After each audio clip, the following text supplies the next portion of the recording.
చిన్న ప్రార్థన చేసుకొని కొద్ది నిమిషాల పాటు దేవుని వాక్యం ధ్యానం చేద్దాం.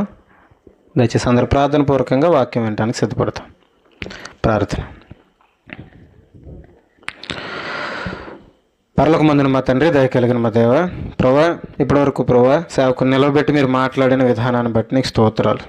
ప్రభా, మరికొన్ని విషయాలు కుటుంబానికి ప్రభా నా ముందు ఉన్న తండ్రి, నీ ప్రజానికానికి ప్రభా తండ్రి అవసరమైన ప్రతి మాటను తండ్రి మీరు తెలియచేయండి. తండ్రి నీ మాటల ద్వారా తండ్రి మా హృదయాలను మీరు తృప్తిపరచండి. ప్రభా, పచ్చిక గల చోట్ల తండ్రి మమ్మల్ని పరుండ జయిపించి ప్రభా చక్కని తండ్రి ఆదరణ కలిగించే మాటలు మాకు దయచేయమని వేడుకుంటూ, కృపలో భద్రపరచమని వేడుకుంటూ, సూటిగా స్పష్టంగా మీరే మాట్లాడండి. నిలబడిన నేను మాట్లాడటం వల్ల ప్రభా ఎవరికి ఎటువంటి ఉపయోగం లేదు. ప్రభా మీరే మాట్లాడండి. వారి హృదయాలకు గొప్ప ఆదరణ దయచేయమని వేడుకుంటూ చిన్న ప్రార్థన మా ప్రభువును రక్షకుడైన యేసయ్య అడిగి వేడుకుంటున్నాం పరమ తండ్రి. ఆమె. అందరికి వందనాలండి. దేవుడు నామానికి మహిమ కలుగును గాక. దేవుడు మనతో సూటిగా మాట్లాడును గాక. నమ్మిన వారంతా గట్టిగా చెప్పండి. కీర్తన గ్రంథం 100వ కీర్తన మొదటి 3 వచనాలు చదువుకుందాం. సమస్త దేశములారా యెహోవాకు ఉత్సాహధ్వని చేయుడి, సంతోషముతో యెహోవాను సేవించుడి, ఉత్సాహగానము చేయుచు ఆయన సన్నిధికి రండి. యెహోవాయే దేవుడని తెలుసుకొనిడి, ఆయనే మనలను పుట్టించెను, మనము ఆయన వారము, మనము ఆయన ప్రజలము, ఆయన మేపు గొర్రెలము.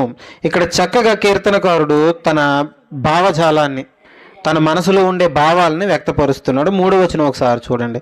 యెహోవాయే దేవుడని తెలుసుకోండి. ఏమని తెలుసుకోవాలట? యెహోవాయే దేవుడని తెలుసుకోండి. ఎలా తెలుసుకుంటారంటే ఆయనే మిమ్మల్ని పుట్టించాడట.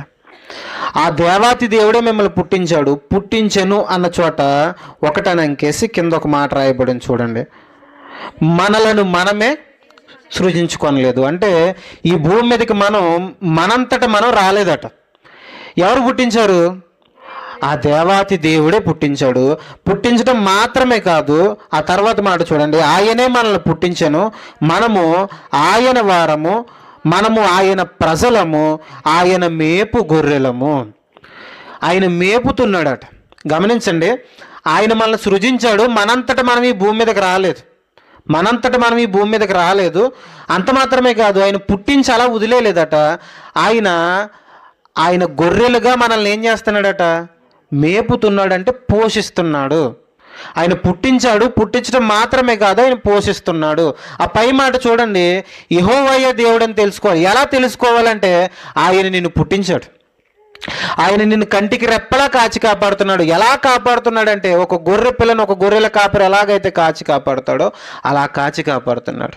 నీకు ఏ ఆపద రాకుండా, ఒక గొర్రెకు చూడండి, ఆ గొర్రెల కాపరి ఎలాగైతే ఏ ఆపద రాకుండా క్షేమంగా చూస్తాడో, ఏ జంతువు ఏ క్రూర మృగం వచ్చి తినేయకుండా ఎలాగైతే కాపు కాస్తాడో అలా కాపు కాస్తున్నాడట.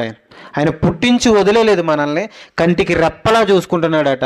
ఆయన కొనుకకుండా నిద్రపోకుండా ప్రతి ఆపద నుంచి మనల్ని తప్పిస్తూ ఒక కాపరిలా ఆయన చూస్తున్నాడట.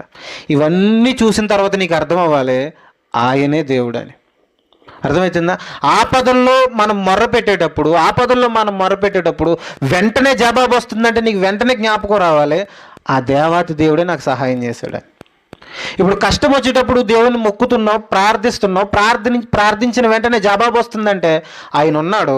ఆయన నిన్ను పుట్టించాడు. పుట్టించడం మాత్రమే కాదు, ఏం చేస్తున్నాడు? పోషిస్తున్నాడు. ఒక గొర్రెల కాపరి ఎలాగైతే కాపు కాస్తాడో అలా కాపు కాస్తున్నాడు. గొర్రెల కాపరి గొర్రెల్ని మేపడం మాత్రమే కాదు, ఏ ఆపద రాకుండా కాపాడాలి. ఏ ఆపద రాకుండా కాపాడుతున్నాడో అలాగే నిన్ను సమృద్ధిగా నిన్ను తృప్తిపరిచి నిన్నేం చేస్తున్నాడంటే ఆయన పోషిస్తున్నాడు. నీ జీవితంలో జరుగుతున్న ప్రతి మేలు వెనకాల ఆయనే ఉన్నాడు. నీ జీవితంలో జరుగుతున్న ప్రతి పరిస్థితి నుంచి ఆ గండం దాటి ఒక చక్కని స్థితికి నిన్ను తీసుకొస్తున్నాడంటే ఆ ప్రతి ప్రణాళిక వెనకాల ఆయన చిత్తం ఉంది. అర్థం చేసుకోండి. ఆయన మనల్ని కంటికి రెప్పలా కాపాడుతున్నాడట. ఆయన మనల్ని కాపాడే ఒక గొప్ప కాపరి. ఇవన్నీ చూసిన తర్వాత నీ మనసుకు అర్థం కావాలి ఏమని? ఆయనే దేవుడు, మనల్ని పుట్టించింది ఆయనే, మనల్ని పోషిస్తుంది ఆయనే, మనల్ని కంటికి రెప్పలా కాపాడుతుంది ఆయనే అని నీకు అర్థం కావాలి. మన జీవితంలో జరుగుతున్న మేలుని బట్టి అర్థమైపోవాలి యేసుక్రీస్తు వారు ఎంత గొప్పవారంటే, ఆ దేవుడు మనం నమ్ముకున్న దేవుడు ఎంత గొప్పవారంటే, నాకు పలానా ఆపద ఉంది ప్రభువా, పలానా కష్టం ఉందని ఆయన సన్నిధిలో కన్నీరు గార్చామనుకోండి, వెంటనే జవాబు వస్తుందండి. ఇది గమనించండి, మీరు ఆలోచించండి. అనుభవపూర్వకంగా తెలుసుకున్న వాళ్ళు చాలామంది ఉన్నారు. వెంటనే జవాబు వస్తుంది. వెంటనే జవాబు వస్తుందంటే మీరు వెంటనే గమనించాల్సింది ఏంటంటే, ఆయనే దేవుడు, ఆయనే నన్ను పుట్టించాడు, ఆయనే నన్ను పోషిస్తున్నాడు, నా అడుగడుగు నా వెనకుండి నడిపిస్తుంది ఆయనే. ఆయన మన జీవితంలో చేసిన మేలులను బట్టి మనం చేయాల్సిన పని ఏంటంటే, ఆ కింద మాట చూడండి, కృతజ్ఞతార్పణలు చెల్లించుచు ఆయన గుమ్మములో ప్రవేశించండి. ఆయన మన జీవితంలో ఇన్ని మేలులు చేస్తున్నాడు కాబట్టి మనం చేయాల్సిన పని ఏంటంటే, కృతజ్ఞతార్పణలు చెల్లిస్తూ ఎక్కడికి రావాలట? ఆయన గుమ్మంలోనికి, ఆయన మందిరంలోనికి రావటమే నిజమైన కృతజ్ఞత. అర్థం చేసుకోండి. ఆయన మనల్ని పుట్టించాడు, ఒక కాపరి ఎలాగైతే కాపాడుతున్నాడో అలా కాపాడుతున్నాడట. యేసుక్రీస్తు వారు ఒక చక్కని మాట చెప్పారు. ఆ మాట చూద్దాం, చూడండి. యోహాను సువార్త 10వ అధ్యాయం 11వ వచనం. యోహాను సువార్త 10వ అధ్యాయం 11వ వచనం. తొందరగా చదివితే మనం తొందరగా ముగించుకుందాం. నేను గొర్రెలకు మంచి కాపరి గొర్రెల కొరకు తన ప్రాణము పెట్టును. సరిపోతుంది. ఇప్పుడు గమనించండి, యేసుక్రీస్తు వారు చెప్తున్న మాట ఏంటంటే, నేను గొర్రెలకు చెప్పాలంతా, నేను గొర్రెలకు మంచి కాపరిని. మంచి కాపరి ఏం చేస్తాడట? ఇప్పుడు మన కీర్తన గ్రంథం 3వ అధ్యాయం 100వ కీర్తనలో 3వ వచనంలో చూసాం మనం. ఏమని? ఆయన మేపే గొర్రెలం మనమంతా. ఇక్కడ యేసుక్రీస్తు వారు ఏమంటున్నారు? నేను గొర్రెలకు మంచి కాపరిని. మంచి కాపరి ఏం చేస్తాడట? గొర్రెల కోసం అవసరమైతే ప్రాణం పెడతాడట. యేసుక్రీస్తు వారు మనందరి కోసం ఏం పెట్టారు చెప్పండి? ప్రాణాన్ని అర్పించేశారు. ఒక్క మాట చెప్తానండి, ఇప్పుడు ఆయన మన కోసం ప్రాణమే ఇచ్చేంతగా మనల్ని ప్రేమిస్తున్నాడంటే, ఈ చిన్న ఆపదల నుంచి మనల్ని తప్పించడా? ఈ చిన్న కష్టాల నుంచి మనల్ని తప్పించడా? మనమంటే ఆయనకి ఎంత ఇష్టం అంటే, మన కోసం ప్రాణం పెట్టేసే అంత ఇష్టం. మనల్ని పుట్టించాడు, ఆయన కాపరే, ఆ మంచి కాపరే మన కోసం ప్రాణాన్నే పెట్టడానికి లోకానికి వచ్చేసాడట. మన కోసం విలవిల్లాడిపోయాడు, మన కోసం కష్టపడ్డాడు, మన కోసం సిలువలో నలిగిపోయాడు. ఆయన గొర్రెలకు మంచి కాపరి. ఆయన మంచి కాపరి అయితే ఆయన గొర్రెలు ఎవలము? మనమంతా ఆయన గొర్రెలు, ఆయన మేపే గొర్రెలు. ఆయన క్షేమంగా భద్రంగా మనల్ని కాచి కాపాడుతున్నాడు. దావీదు గారు ఇదే జ్ఞాపకం చేస్తున్నారు. యెహోవా నా కాపరి, నాకు లేమి కలగదు. ఆయన ఎక్కడికి తీసుకెళ్తాడట? పచ్చిక గల చోట్ల నన్ను పరుండ చేస్తాడు. ఇప్పుడు గొర్రెలకు పచ్చిక గల చోట్ల అవసరమేనా?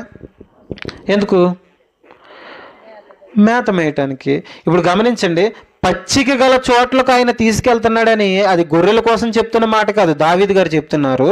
ఆ చిన్న వయసులో ఆయన చక్కగా ఆయన అనుభవాలన్నింటిని జ్ఞాపకం చేసుకుంటూ ఆయన ఒక చక్కని పాట పాడుతున్నాడు. అదొక కీర్తన, ఒక పాట. ఆ పాట ఏంటంటే, ఆ గొర్రెలను అలా విడిచిపెట్టి ఆ చెట్టు కింద కూర్చొని తన సంగీత వాయిద్యం ఏదైతే ఉందో ఆ సితార తీసుకుని ఆయన పాడుకుంటూ ఉన్నాడు. ఈ గొర్రెలకేమో నేను కాపరిని, నాకెవరు కాపరి? ఆయన. ఈ పచ్చిక గల చోట్ల నేను వీటిని ఎలాగైతే తీసుకువెళ్ళి దీన్ని జాగ్రత్తగా మేపుతున్నానో, నన్ను కూడా ఆయన పచ్చిక గల చోట్లకు తీసుకువెళ్తున్నాడు, పోషిస్తున్నాడు. ఏలేమీ రాకుండా, ఏ కష్టము రాకుండా నేను ఈ గొర్రెలను ఎలాగైతే కాపాడుతున్నానో ఆయన నన్ను కాపాడుతున్నానని దావీదు గారు అనుభవపూర్వకంగా తన మనసులోని భావాల్ని వ్యక్తపరుస్తూ ఒక కీర్తన రాశారు. ఆ మాటలు ఒకసారి చదువుతాం, చూడండి. 23వ కీర్తన జస్ట్ జ్ఞాపకం చేసుకొని ముందుకెళ్తాం. 23వ కీర్తన మొదటి నుంచి చదువుకుందాం. యెహోవా నా కాపరి, నాకు లేమి కలగదు. పచ్చిక గల చోట్ల ఆయన నన్ను పరుండ చేయుచున్నాడు. శాంతికరమైన జలముల వద్ద నన్ను నడిపించుచున్నాడు. నా ప్రాణమునకు ఆయన సేద తీర్చుచున్నాడు. తన నామమును బట్టి నీతి మార్గములలో నన్ను నడిపించుచున్నాడు. సరిపోతుంది. యెహోవా నా కాపరి, నాకేం కలగదట? నాకు లేమి కలగదు అంటే నాకు ఏ కష్టము రాదు. ఎందుకు రాదు? ఆయన నాకు తోడుగా ఉన్నాడు కాబట్టి. ఆయన నమ్మకం చూడండి, ఆయన విశ్వాసం చూడండి. నాకు ఏ కష్టం రాకుండా చూసుకోవడానికి ఎవరున్నారు? నా కాపరు ఉన్నాడు. నేను ఆయన గొర్రెను చూసుకోవాల్సిన బాధ్యత ఎవరిది? ఆయనదే. నేను ఆయన మీద ఆధారపడతాను. ఆయన మీద ఆధారపడితే ఖచ్చితంగా నా కాపరి నాకున్నాడు, నాకు ఏ లేమి కలగదుగాక కలగదు, పచ్చిక గల చోట్లకు ఆయన తీసుకువెళ్తాడు. యేసుక్రీస్తు వారు వాక్యం చెప్తూ ఆయన 5,000 మందికి సుమారుగా ఆ రొట్టెలు ఆ చేపలు పెట్టే సందర్భంలో ఆయన కూర్చోమంటారు. ఆ కూర్చున్న చోట ఏముంటుందట? పచ్చిక గల చోట్ల కూర్చోబెడతారు. పచ్చిక గల చోట్ల కూర్చోబెట్టి సమృద్ధిగా పోషించి పంపిస్తారు. అర్థమవుతుందా? ఇప్పుడు గమనించండి, ఆయన పచ్చిక గల చోట్లకు నిన్ను నడిపిస్తున్నాడంటే అర్థం ఏంటంటే నిన్ను పోషించటానికి, నిన్ను తృప్తిపరచడానికి, ఆయన మాటల చేత నిన్ను తృప్తిపరచడానికి. అంత మాత్రమే కాదు, 3వ వచనంలో చూడండి, నా ప్రాణమునకు ఆయన సేద తీర్చుచున్నాడు, తన నామమును బట్టి నీతి మార్గంలో నడిపిస్తున్నాడు. నీ కాపరి ఏం చేస్తాడంటే ఆయన నిన్ను పుట్టించాడు, నిన్ను పోషిస్తున్నాడు, అనేక ఆపదల నుంచి నిన్ను రక్షిస్తున్నాడు. అంత మాత్రమే కాదు, నీతి మార్గాల్లో నీ కాపరి నిన్ను ఏం చేస్తాడో నడిపిస్తాడు. ఇప్పుడు కాపరి మాట విన్న ప్రతి గొర్రె నీతి మార్గంలో ఖచ్చితంగా నడుస్తుంది. ఇప్పుడు ఆయన మన కాపరైతే ఆయన మనల్ని పుట్టించాడు, ఆయన మనల్ని పోషిస్తున్నాడు, ఆయన మనల్ని అనేక ఆపదల నుంచి మనల్ని రక్షించాడు. అంత మాత్రమే కాదు, నీతి మార్గాల్లో ఆ కాపరి ఏం చేస్తున్నాడట? నడిపిస్తున్నాడు. ఆయన మీద ఆధారపడిన ప్రతి విశ్వాసికి ఆయన కొన్ని మేలులు దాచిపెట్టి ఉంచాడట. ఏం చేశాడు? కొన్ని మేలులు దాచిపెట్టి ఉంచాడట. ఆ మేలులు ఖచ్చితంగా ఆయన ఇస్తాడట. ఆ మాట చూద్దాం, చూడండి. కీర్తన గ్రంథం 31వ కీర్తన. తొందరగా ముగించుకుందాం, త్వరగా చూద్దాం. కీర్తన గ్రంథం 31వ కీర్తన 19వ వచనం చూద్దాం. నీయందు భయభక్తులు గల వారి నిమిత్తము నీవు దాచి ఉంచిన మేలు ఎంతో గొప్పది, నరుల ఎదుట నిన్ను ఆశ్రయించు వారి నిమిత్తము నీవు సిద్ధపరిచిన మేలు ఎంతో గొప్పది. గమనించండి, ఆయన యందు భయభక్తులు గల వారి నిమిత్తం ఆయన ఏం చేశాడట? కొన్ని మేలులు దాచిపెట్టి ఉంచాడట. ఏం చేశాడు? మేలులు దాచిపెట్టి ఉంచాడట. మరి ఆ మేలులు ఎప్పుడు చేస్తాడండి అని అంటే, ఎప్పుడు చేస్తాడు? తగిన సమయంలో చేస్తాడు. ఆ తగిన సమయం వరకు మనం ఏం చేయాలండి అంటే ఆయన సన్నిధిలో భయభక్తులు కలిగి ఆయన ప్రార్థించి ఎదురు చూడటం, ఓపికతో ఎదురు చూడటం మన పని. ఆయన కొన్ని మేలులు దాచిపెట్టి ఉంచాడు. ఎప్పుడు ఇవ్వాలని అని ఆయనకు అనిపిస్తుందో, ఎప్పుడు సరైన సమయమో, ఎప్పుడు ఇస్తే అది నీకు సరిగ్గా ఉపయోగపడుతుందో, ఎప్పుడు ఆ మేలు చేస్తే నీ ప్రాణం తృప్తి పడుతుందో ఆ సమయానికి ఆయన మేలు దాచిపెట్టి ఉంచాడట. ఆయన మేలు చేయలేని దేవుడు కాదు. ఖచ్చితంగా ఆయన మేలు చేయటానికి ఒక ప్రణాళికను సిద్ధపరిచాడు, కొన్ని దాచిపెట్టి ఉంచాడు. అవి ఎప్పుడు ఇస్తాడంటే నీకు ఎప్పుడు అవసరమో అది ఇస్తే నువ్వు ఎప్పుడు అమితంగా సంతోషిస్తావో అప్పుడు ఇస్తాడట. అప్పటి వరకు ఆయన ఏం చేశాడట? మేలులు దాచిపెట్టి ఉంచాడట. మన కాపరి ఎంత గొప్పవాడో చూడండి. ఆయన మనల్ని అనేక ఆపదల నుంచి రక్షించి పుట్టించి, జాగ్రత్తగా చూడండి పిల్లలు, ఆయన మనల్ని పుట్టించి అనేక ఆపదల నుంచి మనల్ని రక్షించి ఒక చక్కని రీతిలో మనల్ని పోషించడానికి, కథల పుస్తకం అన్నట్టుగా దీన్ని ఏదో అందరూ నమ్ముతున్నారు కదా అని నమ్మలేదు. ఎలా నమ్మారు? కార్యాన్ని పొందుకున్న తర్వాత కొంతమంది నమ్మిన వాళ్ళు ఉంటారండి. వాళ్ళు ఎప్పటికీ దేవుని విడిచిపెట్టరు. ఎందుకు? ఆయన మహిమను కల్లారా చూశారు కాబట్టి, ఆయనకి ఎప్పటికీ కృతజ్ఞులై ఉంటారు. ఆయన సన్నిధిలో ఆయన స్తుతిస్తూ ఉంటారు. అర్థం చేసుకోండి, ఆయన మన కాపరి, ఆయన మనల్ని సమృద్ధిగా పోషిస్తున్నాడు. దేవుడు చేసే కార్యాలు ఎలా ఉంటాయంటే, ఈ మాట చెప్పి నేను ముగిస్తాను. దేవుడు చేసే కార్యాలు ఎలాగ ఉంటాయంటే, యేసుక్రీస్తు వారు ఒకరోజు వాక్యం చెప్తూ ఉన్నారు. యేసుక్రీస్తు వారు ఒకరోజు వాక్యం చెప్తూ ఉంటే, ఆ వాక్యం చెప్తున్న సందర్భంలో వాక్యం చెప్పేశారు. వీళ్ళని పంపించేయాలన్న ఆ ఆలోచన కలిగి ఉన్నప్పుడు యేసుక్రీస్తు వారు పక్కనున్న శిష్యునితో ఇలా మాట్లాడుతున్నారు. వీళ్ళందరికీ భోజనం పెట్టి పంపిద్దాం, వట్టిగా వీళ్ళని పంపించొద్దు. యేసుక్రీస్తు వారిలో ఉన్న ఒక గొప్ప లక్షణం ఏంటంటే, ఆయన దగ్గరికి వచ్చేవారికి ఎంత మాత్రం వట్టి చేతులతో అయినా పంపించడు, తృప్తిపరిచి మాత్రమే పంపిస్తాడు.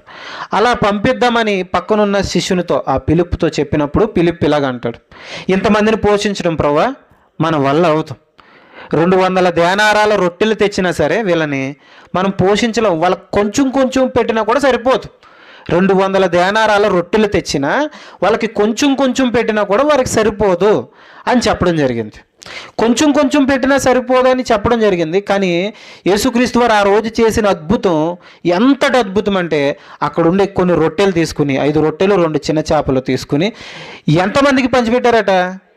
5,000 మంది పురుషులు, మరి స్త్రీలు, మరి పిల్లలు, మరి వృద్ధులు, వీళ్ళంతా కలిపి సుమారుగా ఒక 15,000 మంది వేసుకోండి. ఒక 15,000 మందిని ఆ రోజు పోషించాడట. పిలుపు చెప్పిన మాట ఏంటి? కొంచెం కొంచెం కూడా పెట్టినా సరిపోదు, మనం పెట్టలేము వీళ్ళకి. జస్ట్ ఏదో అలా ఏదో మనం కూటమి అయిపోయిన తర్వాత మిచ్చిలు పెడతాం చూసారా, అలా పెట్టడానికి కూడా సరిపోదు, మనం పోషించలేమని. కానీ యేసుక్రీస్తు వారు చేసి చూపించింది ఏంటి? సమృద్ధిగా తిన్న తర్వాత గంపలు ఎత్తమన్నాడట. గంపలు ఎందుకు ఎత్తమన్నారు? పిలుపు నువ్వు చెప్పిన మాట ఏంటంటే కొంచెం కొంచెం పెట్టినా సరిపోదని చెప్పు. కానీ వాళ్ళు తినేసిన తర్వాత ఎంత మిగిలిపోయింది? 12 గంపలు మిగిలిపోయినాయి. గమనించండి, ఇది అవ్వదు, ఇది జరగదు అనుకునే కార్యాన్ని ఆయన జరిగించి చూపిస్తాడు. సరిపోదు అన్న చోట మిగిల్చి చూపిస్తాడు. అర్థమవుతుందా? ఇది సరిపోదు అన్న చోట మిగిల్చి చూపిస్తాడు, ఇది అవ్వదు అన్న చోట ఆయన చేసి చూపిస్తాడు. అసాధ్యమైనది ఆ దేవుని దగ్గరికి ఏది లేదు. ఆయన దగ్గర కుంటివారు వచ్చేవారట, గుడ్డివారు వచ్చేవారట, సకల విధములైన ఆ రోగాలు కలిగిన వారు వచ్చేవారట. కుంటివారు వచ్చి నడుచుకుంటూ వెళ్ళిపోయేవారు, గుడ్డివారు వచ్చి చూపును పొందుకుని వెళ్ళిపోయేవారు. ఎందుకు ఇలా జరుగుతుందంటే ఆయనకు అసాధ్యమైంది ఏది లేదుగాక లేదు. గమనించండి, మరలా ఒక ప్యాటర్న్లో నేను అంత జ్ఞాపకం చేసుకుంటూ వస్తున్నాను, ముగించుకుందాం. ఆయనే దేవుడని తెలుసుకోవాలి. ఎలా తెలుస్తుందంటే, ఆయన మనల్ని పుట్టించాడు. మనంతట మనం ఈ భూమి మీదకి రాలేదు.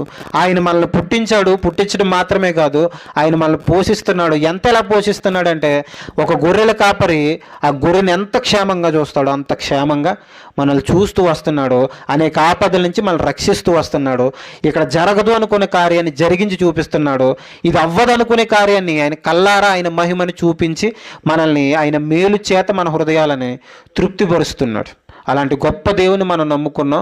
అలాంటి గొప్ప దేవుడు ఈ కుటుంబంలో కూడా గొప్ప కార్యాన్ని చేశారు. ఇందాక సాక్ష్యం చెప్తూ ఆవిడ ఏడుస్తున్నారు. ఇది జరగదు అనుకున్నాం, డాక్టర్లు చాలా భయపెట్టేశారని. ఈ లోకపు వైద్యుల వల్ల కాకపోవచ్చు, ఎవరి వల్ల అవుతుంది? ఆ దేవాతి దేవుని వల్ల ఖచ్చితంగా అవుతుంది. ఎందుకంటే మనల్ని పుట్టించింది ఆయనే, మనల్ని పోషిస్తుంది ఆయనే. ఇప్పుడు తయారు చేసిన వాళ్ళకే ఎలా రిపేర్ చేయాలో అర్థమవుతుంది. అవును కదా? ఈ లోకంలో ఉండే వైద్యులకు కొంతవరకు మాత్రమే తెలుసు. ఆయన సమస్తం ఎరిగిన దేవుడు. ఖచ్చితంగా ఆయన నమ్ముకున్న బిడ్డలకు ఆయన ఏ మేలు కొదువు చేయడట. సింహపు పిల్లలైన ఆకలితో ఉంటాయి, కానీ ఆయన నమ్ముకున్న వాళ్ళకి ఏ మేలు కొదువై ఉండదు. ఆయన మీద ఆధారపడడం మనం నేర్చుకుందాం. ఆయన కృప మీద, ఆయన సన్నిధిలో ఆయన్ని స్తుతిస్తూ చక్కగా ముందుకు వెళ్ళిపోవడం మనం అలవాటు చేసుకుందాం. ఒక మాట చివరిగా చెప్తాను. ఆయన మనకి ఎన్నో మేలులు చేశాడు. ఆ మేలులను బట్టి కృతజ్ఞత కలిగి జీవిస్తే ఖచ్చితంగా ఆయన దాచి ఉంచిన మేలులు మనం పొందుకోవటానికి అర్హత కలిగిన వాళ్ళు. అర్థమైంది ఈ మాట? ఆయనకి అనేకమైన మేలులు మనకి చేశాడు. ఆ మేలులను బట్టి మనం ఎప్పుడైతే కృతజ్ఞత కలిగి ఉంటామో, ఆయన మన కోసం దాచి ఉంచిన మేలులు ఉన్నాయి, ఆ మేలులు పొందుకోవటానికి మనం అర్హత సాధిస్తాం. ఎప్పుడైతే మనం కృతజ్ఞత కోల్పోతామో ఖచ్చితంగా దాచి ఉంచిన మేలను మనం పొందుకునే అవకాశం ఉండదు. కాబట్టి గమనించండి, ఆయన అనేక కార్యాలు చేశాడు. అనేక కార్యాలు ఇంకా ముందున్నాయి, వాటిని మన కోసం దాచిపెట్టాడు. ఆ దాచిపెట్టిన ప్రతి కార్యాన్ని విశ్వాసం కలిగి మనం పొందుకుందాం గాక. ప్రార్థన చేసుకుందాం. ప్రార్థన. పరలోకమందున మా తండ్రి, దయ కలిగిన మా దేవ, యథపవిత్రమైన ప్రశస్తమైన నామానికి వేలాది వందనాలు తండ్రి. తండ్రి దేవ, ఇప్పటివరకు ప్రభా నీ మాటల ద్వారా ప్రభా తండ్రి మమ్మల్ని తృప్తిపరిచిన రీతిని బట్టి వందనాలు ప్రభా. అవును ప్రభా, మీరు మమ్మల్ని పుట్టించారు, మీరే దేవుడని తెలుసుకోవడానికి ప్రభా ఈ లోకంలో అనేకమైన సూచనలు మాకు పెట్టారు. మమ్మల్ని పోషిస్తున్నారు. ప్రార్థించిన ప్రతిసారి మీరు జవాబును దయచేస్తున్నారు. మీరు ఉన్నారని, మా వెనక్కుండి నడిపిస్తున్నారని ప్రభా అనేకమైన సూచనలు మాకు తెలియజేస్తున్నారు. తండ్రి, నువ్వు చేసిన మేలులను బట్టి నువ్వే దేవుడు అని, నువ్వు చేసిన కార్యాలను బట్టి నువ్వే నిజమైన దేవుడు అని తెలుసుకునే చక్కని తండ్రి గ్రహింపు అందరికీ దయచేయండి. కృపలో భద్రపరచండి, స్థిరంగా నిలబెట్టండి తండ్రి. ఈ కుటుంబాన్ని తండ్రి మీరు జ్ఞాపకం చేసుకోండి. వీరి జీవితంలో చేసిన తండ్రి ఆ మేలులను బట్టి చక్కని కృతజ్ఞత కలిగి తండ్రి బిడ్డలు జీవిస్తున్నారు ప్రభు. తండ్రి మీరు దాచి ఉంచిన మేలులు ఏవైతే ఉన్నావో ఆ ప్రతి మేలును తండ్రి బిడ్డలు పొందుకోవడానికి తండ్రి కృప దయచేయండి. మీరు పోషించే దేవుడు తండ్రి, మీరు ఆదరించే దేవుడు ప్రభు. తండ్రి మా ప్రాణాలను తండ్రి సేద తీర్చే దేవుడు. తండ్రి మీ మీద తండ్రి పరిపూర్ణమైన విశ్వాసంతో కృతజ్ఞత కలిగి ప్రభు తండ్రి జీవించి చక్కని జీవితాలు మా అందరికీ దయచేయండి. ఈ మాటలు తండ్రి ఎంతమందికి అర్థమైనయో అర్థం కాలేదు నాకైతే తెలియదు, కానీ ప్రభు తండ్రి ఈ మాటలు విన్న ప్రతి ఒక్కరిని తండ్రి మీరు తృప్తిపరిచారు తండ్రి. ప్రతి మాట తండ్రి వారి హృదయంలో మీరు ఫలింప చేయండి, కృపలో భద్రపరచండి. మాటల ద్వారా తృప్తి పొందుకుని తండ్రి ఇక నుంచి వెళ్ళటానికి తండ్రి గొప్ప ఆదరణ, గొప్ప ధన్యత తండ్రి ప్రతి ఒక్కరికి దయచేయమని కుటుంబాన్ని పేరు పేరున తండ్రి కుటుంబంలో ఉండే ప్రతి వ్యక్తి కోసం తండ్రి ప్రార్థన చేస్తున్నాం ప్రభు. వారిని దీవించండి, వారిని ఆశీర్వదించండి తండ్రి. గొప్ప మేలులు తండ్రి కుటుంబానికి మీరు దాచి ఉంచారు. ప్రతి మేలుని తండ్రి వారు పొందుకునే తండ్రి చక్కని కృతజ్ఞత కలిగిన జీవితాలు వారికి దయచేయమని వేడుకుంటూ కృపలో భద్రపరచమని వేడుకుంటూ ఆ చంటి బిడ్డని ప్రభు తండ్రి ఇప్పటి వరకు మీరు కాచి కాపాడారు. చక్కగా ప్రభు తండ్రి పాలు తాగే వయసు నుంచి ప్రభు తండ్రి ఆహారం తినే వయసుకు తండ్రి మీరు తీసుకొచ్చారు తండ్రి. మీరు రెక్కల నీడలో కాచి కాపాడారు, అందరిని బట్టి నీకు స్తోత్రాలు ప్రభు. పాలు తాగే వయసు నుంచి తండ్రి బిడ్డ తండ్రి ఆహారం తినే వయసుకు వచ్చింది తండ్రి. చక్కగా తండ్రి ఆహారం తీసుకుంటూ తండ్రి బలాన్ని పొందుకుంటూ ప్రభు తండ్రి దినదినం ప్రభు తండ్రి నీ కృపలో వర్ధిల్లే తండ్రి చక్కని భాగ్యాన్ని తండ్రి బిడ్డకి దయచేయండి తండ్రి. శరీరపరంగా ఆత్మీయంగా ప్రభు తండ్రి నీ దయందు మనుషుల దయందు జ్ఞానంలోను ప్రభు తండ్రి బిడ్డ ఎదగటానికి తండ్రి కృప దయచేయండి, కృపలో భద్రపరచమని తండ్రి. మనుషులకు అసాధ్యమైన కార్యాన్ని తండ్రి మీరు చేసి చూపించారు ప్రభు తండ్రి. మీకు సమస్తం సాధ్యమైన తండ్రి ఈ కార్యం ద్వారా మేము తెలుసుకుని ప్రభు తండ్రి నీ యందు విశ్వాసం ఉంచిన బిడ్డలు తండ్రి ఇంక నీ యందు విశ్వాసం ఉంచే తండ్రి కృపను దయచేయమని వేడుకుంటూ ఈ మాటలు ప్రభు తండ్రి వారి జీవితాలు ఫలింప చేయమని వేడుకుంటూ కృపలో భద్రపరచమని వేడుకుంటూ చిన్న ప్రార్థన మా ప్రభువును రక్షకుడైన యేసయ్య పేరిట అడిగి వేడుకుంటున్నాం పరమ తండ్రి, ఆమేన్. అందరికి వందనాలండి.